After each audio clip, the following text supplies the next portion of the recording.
شوف البنت دي بتتكلم انجلش ازاي. I'm always sick. I'm always I don't know. I can't do anything. You see all of this. What do you expect me to do? Fix it?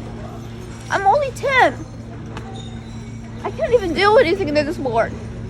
مش هتصدقني لو قلت لك ان البنت دي اتعلمت انجلش فقط من اليوتيوب، لدرجه ان الاجانب نفسهم بيشكروا فيها وفي الانجليزي بتاعها. في الفيديو ده ان شاء الله هشارك معاك ازاي تخلي ابنك فلوينت في الانجليش، يعني يتكلم انجليزي بطلاقه قبل ما يدخل المدرسه اصلا.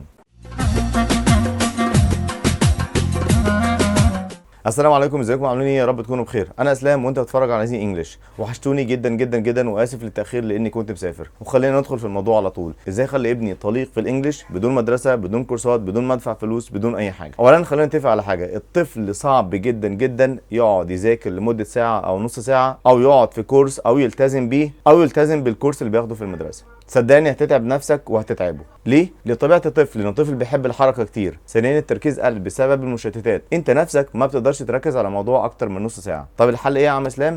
الحل ان انت تعلمه اللغه بالطريق غير مباشر. يعني ايه يا عم اسلام؟ بالبلدي كده تدسله السم في العسل. وهقول لك على قناه، القناه دي ليها تجربه شخصيه مع احد اصدقائي. القناه دي خلت ابن صديقي يبقى فلوينت في الانجليش قبل ما يدخل مدرسه اصلا، لدرجه انه صديقي جاب مدرس عربي يعلم ابنه العربي لانه تقريبا نسيه. وميزه القناه دي انها بتعلمه اخلاق وبتعلمه انجليش، بتعلم اللغه عن طريق الاكتساب زي ما تعلم لغته الام اصلا بمنتهى السهوله، بدون مذاكره، بدون اي حاجه. وكده الطفل هيتعلم لغتين، اللغه اللي بيسمعها من باباه ومامته طول اليوم، واللغه اللي بيسمعها من القناه دي. القناه دي اسمها بليبي، وده نبذه بس من الفيديوهات اللي فيها. خلي ابنك يواظب على القناه دي لمده ساعه كل يوم، وبعد 3 شهور شوف النتيجه وادعي لي. Whoa, it's a real ice cream truck. You and I are gonna learn about ice cream trucks.